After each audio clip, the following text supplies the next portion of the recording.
नमस्कार जय जगन्नाथ आम चैनल को आपण मानकु बहुत बहुत स्वागत। सांग माने जेमिति प्रकृति आमको भल एवं खराब समय आसीबा पूर्वरु किछि विशेष संकेत देई थाए, ठीक सेहीपरि भगवान शिवशंकर निजर भक्त मानकु अनेक संकेत देई थांती।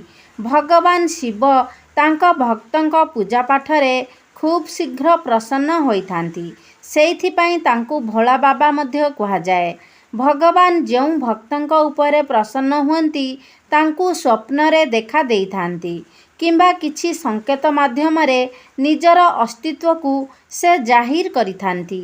एही सबु संकेत माध्यमरे महादेव निज भक्तंकु जणाई थांती कि एबेठारु तांक भक्त मानकर दुखर दिन गुड़िक समाप्त हेब, धन संबंधी समस्त असुविधा दूर होइजिब। भगवान शिवशंकर स्वप्न किंबा किछि संकेत माध्यमरे निज भक्त मानकु जणाई थांती कि से प्रसन्न अछंती। आज एही वीडियो रे मु सेहीपरि 15टी संकेत विषय रे कहिबी। सबु किछि जानिबा पई वीडियोटी को स्किप न करी शेष पर्यंत निहाती देखंतु एवं चैनलटी को सब्सक्राइब करी श्रद्धा और भक्तिर सह कमेंट बॉक्स रे हर हर महादेव निश्चय लिखंतु। सांग माने जदि श्रावण मासरे आपणंकु एही 15टी संकेत मध्यरु किछि भी संकेत मिलुअछि तेबे बुझी जांतु जे महादेव आपणंक सांगरे अछंती एवं से आपणंक पूजा पाठरे प्रसन्न अछंती। सांग माने ए वर्ष 22 जुलाई ठारू श्रावण मास आरंभ होई 19 अगस्त रे श्रावण मास समाप्त हेब। सांग माने जदि आपण स्वप्न रे कौनसी देवादेवी को दर्शन करुछंती तो एहार अर्थ आपण निज जीवन रे थिबा समस्त समस्यारू मुक्ति पाइबाकू जाउछंती। सांग माने स्वप्न रे बेले बेले एमिति किछि जिनिस आमे देखू जहा भविष्यत रे किछि घटना घटिबार संकेत देई थाए। जदि आपणकू स्वप्न रे भगवान शिवंक सह जड़ित किछि वस्तुर दर्शन हेउछि तेबे एहार सीधा सीधा अर्थ जे भगवान शिवंक आशीर्वाद आपणक उपरे रहिछि। मनुष्य सह घटिबाकू जाउथिबा किछि घटनार संकेत भगवान स्वप्न माध्यम रे देइथांती। जदि खराब दिन समाप्त हेबार अछि तेबे आपणकू किछि संकेत मिलिथाए एवं जदि किछि संकट आसीबार अछि तेबे मध्य भगवान आपणकू किछि संकेत देइथांती। एबे चालंतु जानिबा स्वप्न रे केउ सबु संकेत मिलिबा अत्यंत शुभ होइथाए। जेउ व्यक्ति को एही 15टी संकेत मिलिथाए तेबे से बुझिजिबा दरकार जे महादेव तांको पूजा पाठरे अत्यंत प्रसन्न अछंती एवं आपणकू धनवान हेबारू केही भी अटकाई पारिबे नाही। नंबर 1 हेउछि जदि षंढ आपणक घर को श्रावण मासरे आसी थाए तो एहार अर्थ महादेव आपणक पूजारे प्रसन्न अछंती।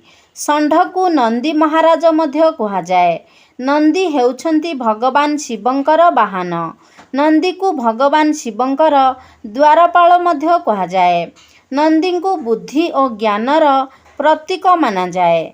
शिव मंदिरर बाहरे नंदी महाराज सर्वदा विराजमान होइथांती। किंतु जदि श्रावण मासरे नंदी महाराज आपणक गृह को आसुछंती तेबे एहार सीधा अर्थ जे महादेव आपणक उपरे संतुष्ट अछंती। तेणु जदि श्रावण मासरे नंदी आपणक घर को आसंती तेबे तांकू तिलक लगाई किछि मिठा जिनिस निश्चय खुआइबे। नंबर 2 जदि श्रावण मासरे कौनसी भी दिन आपणकू स्वप्न रे शिवलिंग दर्शन हुए तेबे आपण बुझी जांतु जे आपणक दुखर दिन समाप्त हेबाकू जाउछि। भगवान आपणक पूजा पाठरे अत्यंत प्रसन्न अछंती। तेणु शिवंकू निष्ठार सह पूजा निश्चित करंतु। नंबर 3 जदि श्रावण मासरे हठात आपणक घरे कला रंगर साप बाहारे तो एहार अर्थ महादेव स्वयं आपणकू दर्शन देबाकू आसीछंती। एमितिरे से साप को मारिबे नाही, ताकू घौड़ाई देबे। ଶ୍ରାବଣ ମାସଟି ଅତ୍ୟନ୍ତ ପବିତ୍ର ମାସ ଅଟେ। ମହାଦେବଙ୍କ ପୂଜାପାଠ ପାଇଁ ଏହି ମାସଟିକୁ ସର୍ବଶ୍ରେଷ୍ଠ ମାନାଯାଏ। ଏହି ମାସରେ ମହାଦେବ ଧରାପୃଷ୍ଠରେ ଅବତରଣ କରନ୍ତି। ସ୍ୱପ୍ନରେ ଯଦି କେହି ମନ୍ଦିରରେ ନାଗନାଗୁଣୀର ଯୋଡ଼ା ଦେଖିବାକୁ ଅତ୍ୟନ୍ତ ଶୁଭ ମାନାଯାଏ। ଏହାର ଅର୍ଥ ଶିବ ଆପଣଙ୍କ ଉପରେ ପ୍ରସନ୍ନ ଅଛନ୍ତି। ଏହା ବ୍ୟତୀତ ଯଦି ଶ୍ରାବଣ ମାସରେ ଆପଣଙ୍କ ଗୃହରେ ଚାତକ ପଶି ଆସି ବସେ ତେବେ ଏହା ମଧ୍ୟ ଶୁଭ ସଂକେତ ଅଟେ। କୁହାଯାଏ ଯେ ଏହି ପକ୍ଷୀକୁ ଦେଖିସାରିବା ପରେ ହିଁ ଶ୍ରୀରାମ ରାବଣଙ୍କୁ ପରାସ୍ତ କରିଥିଲେ। ନମ୍ବର 5 ହେଉଛି ଯଦି ଶ୍ରାବଣ ମାସରେ ସକାଳୁ ସକାଳୁ ଆପଣଙ୍କୁ ଡମ୍ବୁରୁ କିମ୍ବା ଘଣ୍ଟିର ଶବ୍ଦ ଶୁଣାଯାଏ ତେବେ ଏହାକୁ ମଧ୍ୟ ଅତ୍ୟନ୍ତ ଶୁଭ ମାନାଯାଏ। ଏହାର ଅର୍ଥ ଭଗବାନ ଶିବ ଆପଣଙ୍କ ଉପରେ ପ୍ରସନ୍ନ ଅଛନ୍ତି ଏବଂ ଖୁବ୍ ଶୀଘ୍ର ଆପଣଙ୍କ ଦୁଃଖର ଦିନଗୁଡ଼ିକ ସମାପ୍ତ ହେବାକୁ ଯାଉଛି।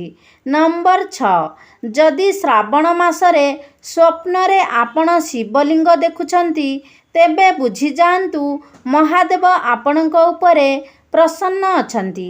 ସ୍ୱପ୍ନରେ ଧଳା ରଙ୍ଗର ଶିବଲିଙ୍ଗ ଦର୍ଶନ କରିବାକୁ ଅତ୍ୟନ୍ତ ଶୁଭ ମାନାଯାଏ। ଧଳା ରଙ୍ଗ ଶାନ୍ତି ଓ ଆଧ୍ୟାତ୍ମିକର ପ୍ରତୀକ ଅଟେ। ଏହାର ଅର୍ଥ ଆପଣ ଆର୍ଥିକ ଉନ୍ନତି କରିବା ସହ ଆଧ୍ୟାତ୍ମିକ ଉନ୍ନତି ମଧ୍ୟ କରିବେ। ଏହାର ଅର୍ଥ ମହାଦେବ ଆପଣଙ୍କ ଉପରେ ପ୍ରସନ୍ନ ଅଛନ୍ତି। ଆଗକୁ ଆପଣଙ୍କୁ ସମସ୍ତ କାର୍ଯ୍ୟକ୍ଷେତ୍ରରେ ସଫଳତା ନିଶ୍ଚିତ ପ୍ରାପ୍ତ ହେବ। ସ୍ୱପ୍ନରେ ଶିବଲିଙ୍ଗ ଦେଖିବା ଅର୍ଥ ଆପଣଙ୍କ ଜୀବନରେ ଥିବା ସମସ୍ତ ସମସ୍ୟାଗୁଡ଼ିକ ଖୁବ୍ ଶୀଘ୍ର ଅନ୍ତ ହେବାକୁ ଯାଉଛି। ଯଦି ଆପଣଙ୍କୁ ସ୍ୱପ୍ନରେ ଶିବଲିଙ୍ଗର ଦର୍ଶନ ହେଉଛି ତେବେ ଆପଣ ପୂଜାପାଠ କରିବା ସହ ଶିବଙ୍କ ମନ୍ତ୍ରକୁ ମଧ୍ୟ ନିଶ୍ଚିତ ଜପ କରନ୍ତୁ। ନମ୍ବର 7 ହେଉଛି ସ୍ୱପ୍ନରେ ଭସ୍ମ ଅର୍ଥାତ୍ ପାଉଁଶ ଦେଖିବା। ଭସ୍ମର ସ୍ୱପ୍ନ ଦେଖିବାକୁ ଶୁଭ ମାନାଯାଏ। ଭସ୍ମକୁ ମହାଦେବ ନିଜ ଅଙ୍ଗରେ ଲଗାଇଥାନ୍ତି। ଏହାର ଅର୍ଥ ଭଗବାନ ଶିବ ଆପଣଙ୍କ ପୂଜାରେ ସନ୍ତୁଷ୍ଟ ଅଛନ୍ତି। ଆପଣଙ୍କ ଜୀବନର କଷ୍ଟ ଯନ୍ତ୍ରଣା ଖୁବ୍ ଶୀଘ୍ର ଦୂର ହେବ। ନମ୍ବର 8 ହେଉଛି ମାଛର ସ୍ୱପ୍ନ। ଯଦି ଶ୍ରାବଣ ମାସରେ ଜଳରେ ପହଁରୁଥିବା ମାଛକୁ ଆପଣ ସ୍ୱପ୍ନରେ ଦେଖୁଛନ୍ତି ତ ଏହାକୁ ଅତ୍ୟନ୍ତ ଶୁଭ ବୋଲି କୁହାଯାଏ। ଏହି ସ୍ୱପ୍ନର ଅର୍ଥ ଆପଣଙ୍କ ଜୀବନ ବଦଳିବାକୁ ଯାଉଛି। ଆପଣଙ୍କ ବନ୍ଦ ଭାଗ୍ୟର ତାଲା ଖୋଲିବାକୁ ଯାଉଛି। ଦୁର୍ଭାଗ୍ୟ ସୌଭାଗ୍ୟରେ ବଦଳିବାକୁ ଯାଉଛି। ମାଛର ପହଁରିବା ଦେଖିବା ଧନ ଆଗମନର ସଂକେତ ଅଟେ। ନମ୍ବର 9 ହେଉଛି ସ୍ୱପ୍ନରେ ମହାଦେବଙ୍କୁ ତାଣ୍ଡବ କରିବାର ଦେଖିବା। ଏହା ଆପଣଙ୍କ ପାଇଁ ଶୁଭ ନୁହେଁ। ଏହି ସ୍ୱପ୍ନ ଅଶୁଭ ଅଟେ। ଏହାର ଅର୍ଥ ଆପଣଙ୍କ ଉପରେ କୌଣସି ବିପଦ ଆସିବାକୁ ଯାଉଛି। ଶତ୍ରୁ ସମ୍ବନ୍ଧୀୟ କିମ୍ବା ବାଦବିବାଦ ସମ୍ବନ୍ଧୀୟ ବିପଦର ଆପଣ ସାମ୍ନା କରିପାରନ୍ତି। ଏହାର ଅନ୍ୟ ଏକ ଅର୍ଥ ହେଉଛି ଆପଣ ଏମିତି କିଛି ଭୁଲ କରିଛନ୍ତି ଯେଉଁଥିପାଇଁ କି ମହାଦେବ ଆପଣଙ୍କ ଉପରେ କ୍ରୋଧିତ ଅଛନ୍ତି। ଯଦି ଆପଣ ଏହି ସ୍ୱପ୍ନ ଦେଖୁଛନ୍ତି ତେବେ ନିଶ୍ଚିତ ହିଁ ଶିବ ମନ୍ଦିରକୁ ଯାଇ ଶିବଙ୍କୁ ପୂଜା କରନ୍ତୁ ଏବଂ ମହାଦେବଙ୍କୁ କ୍ଷମା ପ୍ରାର୍ଥନା କରନ୍ତୁ। ନମ୍ବର 11 ହେଉଛି ସ୍ୱପ୍ନରେ ଶିବ ମନ୍ଦିର ଦେଖିବା। ଯଦି ଆପଣଙ୍କୁ ସ୍ୱପ୍ନରେ ଶିବ ମନ୍ଦିର ଦେଖାଦେଉଛି ତେବେ ଏହା ଅତ୍ୟନ୍ତ ଶୁଭ ସଂକେତ ଅଟେ। ଆପଣଙ୍କ ପୂଜାରେ ମହାଦେବ ସନ୍ତୁଷ୍ଟ ଅଛନ୍ତି। ଖୁବ୍ ଶୀଘ୍ର ଆପଣଙ୍କର ସମସ୍ତ ମନୋକାମନା ପୂର୍ଣ୍ଣ ହେବ। ନମ୍ବର 12 ହେଉଛି ସ୍ୱପ୍ନରେ ନନ୍ଦୀ ମହାରାଜଙ୍କୁ ଦେଖିବା। ଏହା ମଧ୍ୟ ଏକ ଶୁଭ ସଂକେତ ଅଟେ। ଏହାର ଅର୍ଥ ଖୁବ୍ ଶୀଘ୍ର ଆପଣଙ୍କର ମନୋକାମନା ପୂରା ହେବ ଏବଂ ଆପଣଙ୍କର ଆର୍ଥିକ ସ୍ଥିତି ମଧ୍ୟ ମଜବୁତ ହେବ। ନମ୍ବର 13 ହେଉଛି ସ୍ୱପ୍ନରେ ତ୍ରିଶୂଳ ଏବଂ ରୁଦ୍ରାକ୍ଷ ଦେଖିବା। ଏହା ମଧ୍ୟ ଅତ୍ୟନ୍ତ ଶୁଭ ସଂକେତ ଅଟେ। ନମ୍ବର 14 ସ୍ୱପ୍ନରେ ଗଙ୍ଗା ନଦୀ ଦେଖିବା ମଧ୍ୟ ଅତ୍ୟନ୍ତ ଶୁଭ ଅଟେ। ଏହାର ଅର୍ଥ ମହାଦେବ ଆପଣଙ୍କ ଉପରେ ପ୍ରସନ୍ନ ଅଛନ୍ତି। ମହାଦେବଙ୍କ ଜଟାରୁ ତ ଗଙ୍ଗା ବାହାରିଛି ବୋଲି ସମସ୍ତେ ଜାଣନ୍ତି। ନମ୍ବର 15 ହେଉଛି ସ୍ୱପ୍ନରେ କୌଣସି ସାଧୁସନ୍ଥକୁ ଦେଖିବା। ସ୍ୱପ୍ନରେ କୌଣସି ସାଧୁସନ୍ଥକୁ ଦେଖିବା ମଧ୍ୟ ମହାଦେବଙ୍କୁ ଦର୍ଶନ କରିବା ସହ ସମାନ। କାରଣ ମହାଦେବ ସାଧୁସନ୍ଥଙ୍କ ଛଦ୍ମବେଶରେ ତାଙ୍କ ଭକ୍ତକୁ ଦେଖା ଦିଅନ୍ତି। ତ ସାଙ୍ଗମାନେ, ଆଶା କରୁଛି ଆଜିର ଭିଡ଼ିଓଟି ଆପଣମାନଙ୍କୁ ନିଶ୍ଚୟ ଭାବରେ ଭଲ ଲାଗିଥିବ। ଯଦି ଭଲ ଲାଗିଛି ତାହେଲେ ଲାଇକ୍ କରନ୍ତୁ, ସେୟାର କରନ୍ତୁ। ଆମ ଚ୍ୟାନେଲକୁ ଯଦି ସବସ୍କ୍ରାଇବ୍ କରିନାହାନ୍ତି ତାହେଲେ ସବସ୍କ୍ରାଇବ୍ କରିଦିଅନ୍ତୁ। ସର୍ବେ ଭବନ୍ତୁ ସୁଖିନଃ। ଧନ୍ୟବାଦ।